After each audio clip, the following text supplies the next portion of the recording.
नमस्कार, इन खबर में आपका स्वागत है। 5 राज्यों में हुए विधानसभा चुनाव आज खत्म हो गए। इसके साथ ही एग्जिट पोल भी आने शुरू हो गए। आखिरकार इन 5 राज्यों में किसकी बनेगी सरकार, खासतौर से मध्य प्रदेश, राजस्थान, छत्तीसगढ़। तो अभी हम बात करते हैं राजस्थान की। राजस्थान के रण में खिलेगा कमल, रहेगा रिवाज जारी या बदल जाएगा, ये वहां पर बहस का विषय बना हुआ था। दरअसल ये चुनाव जो है वहां के मुख्यमंत्री अशोक गहलोत कांग्रेस की तरफ से अकेले लड़ रहे थे। राहुल गांधी और प्रियंका गांधी अंतिम दिनों में वहां पे नजर आए।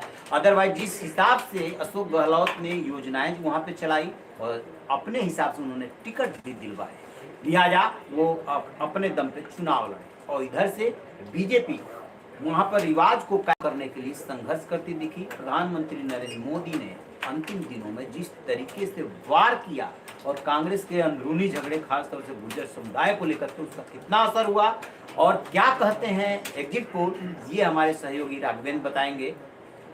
जी बिल्कुल। अगर राजस्थान की बात की जाए तो ये तमाम एजेंसियां जो हैं जिनके एग्जिट पोल आने शुरू हो गए हैं। सबसे पहले हम बात कर लेते हैं इंडिया टुडे एक्सिस माई इंडिया की रिपोर्ट जो निकल कर सामने आई है। कांग्रेस की झोली में ये दे रहे हैं 86 से 106 सीटें जो है और बीजेपी के खाते में 80 से 100 सीटें, वहीं अदर के खाते में 9 से 18 सीटें ये दे रहे हैं। वहीं अगर अगली एजेंसी की बात की जाए तो पोल स्टार्ट करके जो एजेंसी है ये कांग्रेस के खाते में 90 से 100 सीटें और बीजेपी के खाते में 100 से 110 सीटें, अदर के खाते में 9 से 18। तो ये देखिए ये थोड़ा सिमिलर हैं चीजें। और सबसे बड़ा आंकड़ा जो डिफरेंस दे रहा है वो टुडे चाणक्य का है। यहाँ पे कांग्रेस के खाते में 89 से 113 सीटें और बीजेपी के खाते में 77 से 101 सीटें, अदर के खाते में 2 से 16 सीटें। वहीं जो है मैट्रिज की अगर बात की जाए तो कांग्रेस की झोली में 65 से 75 सीटें और बीजेपी के खाते में 115 से 130 सीटें, अदर के खाते में 12 से 19 सीटें। और सी वोटर के आंकड़े अभी नहीं निकलकर सामने आए हैं, उनके आंकड़े अभी निकलकर सामने आने बाकी हैं। तो सर जिस हिसाब से ये राजस्थान के आंकड़े आ रहे हैं, एक चीज मुझे समझ में आई कि यहाँ पे भी बहुत क्लोज जो फाइट है वो दिखाई जा रही है, क्योंकि आप देखेंगे कि आंकड़े जो है ओवरलैप कर रहे हैं। जो कांग्रेस को वहां बहुमत दे रहे हैं वो भी बीजेपी को बहुमत के नजदीक पहुंचा रहे हैं कि वो भी बहुमत के नजदीक है। और चूंकि ऐसे जितने भी एग्जिट पोल होते हैं उसमें 5-10% का वो मार्जिन लेकर के चला जाता है कि इतना एरर हो सकता है। तो इसका जो एक नतीजा आप कह सकते हैं कि एक नतीजा निकलता हुआ से दिख रहा है, वो नतीजा ये है कि राजस्थान में क्लोज फाइट है, ये एकदम क्लियर है जितने भी अभी तक एग्जिट पोल आए हैं उसके मुताबिक। बिल्कुल। और राजस्थान में जिस तरीके से ये क्लोज फाइट की बात की जा रही है, शुरुआती दौर में तो ऐसा ही कहा जा रहा था सर कि जो है वो जो रिवाज चला आ रहा है वो इस बार टूट जाएगा, लेकिन आखिरी समय में बीजेपी ने जिस तरीके से दमखम दिखाया तो यहाँ पे ऐसा नहीं है साफ हो पा रहा है कि बीजेपी सरकार बनाएगी या फिर कांग्रेस सरकार बनाएगी। देखिए राजस्थान में बीजेपी के चांसेस ज्यादा हैं। वजह क्या है कि अशोक गहलोत की जो योजनाएं थी, 2-3 योजनाएं बहुत ज्यादा, जैसे चिरंजीवी योजना जिसमें 25 लाख तक का मुफ्त इलाज, जैसे कि महिलाओं को मोबाइल, वो बहुत काम कर रहा था। लेकिन बीजेपी ने भी बाद में जो अपनी घोषणाएं की और जिस तरीके से प्रधानमंत्री नरेंद्र मोदी ने मेहनत की, उसके बाद से परिस्थितियां वहां की बदली। एक चीज और आपने गौर किया होगा कि शुरू में बीजेपी ने एक तेलंगाना को छोड़ दीजिए तो बाकी राज्यों में अपने मुख्यमंत्री के चेहरे को नहीं दिया। प्रधानमंत्री नरेंद्र मोदी के चेहरे पर वो चुनाव में उतरी। बीजेपी बहुत आप कह सकते हैं होशियारी से दुधारी तलवार वो अपने हाथ में लेकर के निकली। एक चुनाव नहीं लड़ रही थी, वो 2 चुनाव लड़ा रहे थे। कहीं ना कहीं वो लोकसभा चुनाव के लिए माहौल बना रहे थे। प्रधानमंत्री नरेंद्र मोदी का चेहरा सामने था। जितनी प्रदेश की योजनाएं बताई जा रही थी, यानी कि जो पहले रही हैं उनकी या अब जो घोषणा किए हैं उसकी, उतनी ही केंद्र की भी योजनाएं बताई जा रही थी। और पीएम मोदी का चेहरा, तो उसमें क्या हो रहा था कि पीएम मोदी के चेहरे को लेकर के, जैसे ये बात होती है कि क्षेत्रीय नेतृत्व होना चाहिए, सीएम का चेहरा सामने होना चाहिए, जहां एक तरफ इसका नुकसान हो रहा था दूसरी तरफ इसका फायदा भी हो रहा था कि पीएम मोदी सामने थे। बाद के दिनों में क्या हुआ कि चाहे संघ के दबाव रहा हो या अंदरूनी मंथन रहा हो, ये पुराने नेताओं को, जैसे कि राजस्थान में वसुंधरा राजे को लेकर के चलने लगे, वसुंधरा राजे को थोड़ी तरजीह दी जाने लगी, जैसे कि छत्तीसगढ़ में रमन सिंह को दी जाने लगी। ऐसे ही मध्य प्रदेश में जो है शिवराज सिंह चौहान ने बाद में अपने को बहुत ज्यादा रिकवर किया था। बहरहाल बात हो रही है राजस्थान की। तो राजस्थान में बीजेपी का एज है, खास तौर से जब प्रधानमंत्री नरेंद्र मोदी ने गुर्जर समाज को लेकर के दांव चला, राजेश पायलट को याद करके और कांग्रेस पे दांव चलाया, उसका असर होता हुआ दिखा। हम एक बात जानते हैं कि सचिन पायलट की इमेज साफ सुथरी है, गुर्जर समुदाय के नेता हैं, बड़े नेता हैं, लेकिन टोंक में वो खुद भी अपने को फंसा हुआ फील कर रहे थे। अशोक बैरवा जब बैठे हैं और 2 कांग्रेस के बागियों को बैठाया गया है, उसके बाद जो है वो निश्चिंत थोड़ा हुए हैं, अदरवाइज वो भी कुछ टेंशन में थे। तो बाद के दिनों में परिस्थितियां बदली है। सबसे बड़ी बात कि अशोक गहलोत अपने दम पे चुनाव मैदान में उतरे, वहां कांग्रेस संगठन ने नहीं, अशोक गहलोत ने चुनाव लड़ा है। और इधर से बीजेपी का पूरा संगठन पीएम का चेहरा चुनाव लड़ा है और क्लोज फाइट है।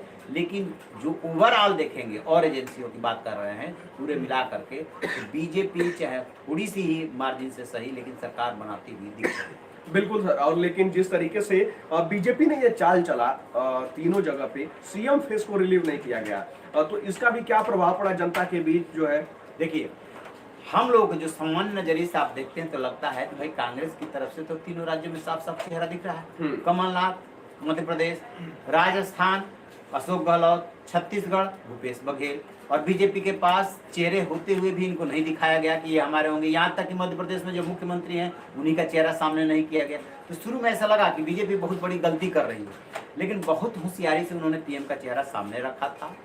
हाँ, जहाँ एक स्टेज पे आकर के उन्हें ये फील हुआ कि क्षेत्रीय नेताओं को भी साधना चाहिए, उनको साफ रखना चाहिए, उनका सामने लाना चाहिए, बेशक आप सीएम का उम्मीदवार घोषित करें या ना करें। तो फिर आपने देखा होगा कि इधर रमन सिंह, इधर जो है वसुंधरा राजे और शिवराज सिंह तो यहाँ पे थे ही। फिर ये चेहरे सामने लेकर के आने लगे, साथ में मंच साझा करने लगे और डायरेक्टली इनडायरेक्टली अपने हिसाब से मैसेज भी देने लगे।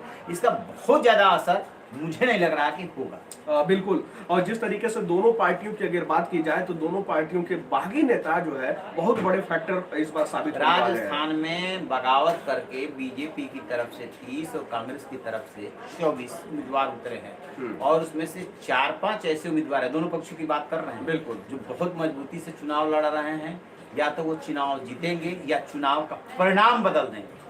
तो पिछली बार क्या हुआ था, 99 सीटों पे कांग्रेस अटक गई। ठीक है कि अशोक गहलोत ने जादू दिखा करके अपनी सरकार बना ली थी, और बीजेपी 77 तक पहुंच गई थी। अब की बार की जो लड़ाई हो रही है, जो एग्जिट पोल कर रहे हैं, एग्जिट पोल हमेशा सही भी नहीं होते, एक बात ये भी क्लियर कर दे।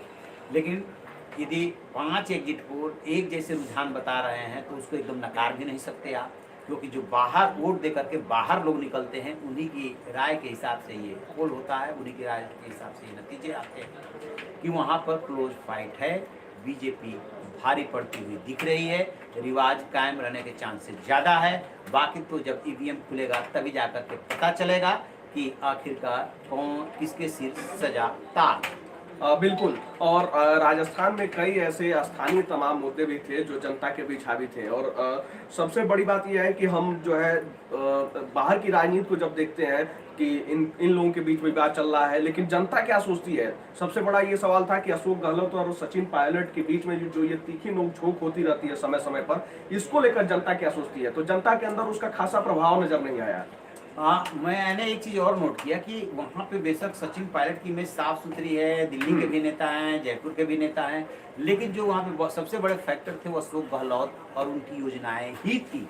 सचिन पायलट आम लोगों के बीच में एक समुदाय विशेष छोड़ दीजिए या कुछ इलाका छोड़ दीजिए तो बहुत ज़्यादा प्रभाव छोड़ते हुए नहीं दिखे, जबकि अशोक गहलोत पूरे सूबे में आ भी रहे और जब के मेहनत कर रहे थे। अब कहा तो यहाँ तक जाता है, उन्होंने अपने मन से टिकट दिलवाए, अपने हिसाब से उन्होंने सारी योजनाएं लॉन्च की थी, वहाँ पे विकास की गंगा बहाई जो उनके समर्थक कहते हैं। और ये राहुल गांधी, प्रियंका गांधी सचिन पायलट को लाइक करती हैं। टिकट को लेकर के कमरे के अंदर झेझे में हुई थी। खास तौर से शांति धारीवाल जैसे जो मंत्री हैं जिन्होंने कांग्रेस नेतृत्व के खिलाफ बगावत की थी, जिनके ऊपर भ्रष्टाचार के आरोप है, उनका टिकट केंद्रीय नेतृत्व काटना चाहता था, लेकिन उसके लिए वो अड़ गए कि हमारी जिम्मेदारी है, हम जिता करके लाएंगे। जो बगावत करके लोग आए थे उनके टिकट के लिए लड़ाई हुई। तो चली कुल मिला जुला करके अशोक गहलोत की है और रिजल्ट देने की जिम्मेदारी भी अशोक गहलोत के ऊपर है। हार जीत इलेक्शन में होता रहता है, वो 3 दिसंबर को पता चल जाएगा। लेकिन यदि अपने दम पर चुनाव लड़ करके क्लोज फाइट दे रहे हैं अशोक गहलोत तो ये कम बड़ी उपलब्धि नहीं है। बिल्कुल। तो दोस्तों, ये एग्जिट पोल के जो आंकड़े आ रहे थे एजेंसियों के, उसको हमने आपके साथ साझा किया। और इस एग्जिट पोल के मुताबिक जो है वहां पे लड़ाई एकदम कांटे की है। थोड़ी बहुत उलटफेर हो सकती है, क्योंकि जिस हिसाब से ये नतीजे आ रहे हैं, खैर बीजेपी इसके हिसाब से सत्ता में आती हुई नजर आ रही है।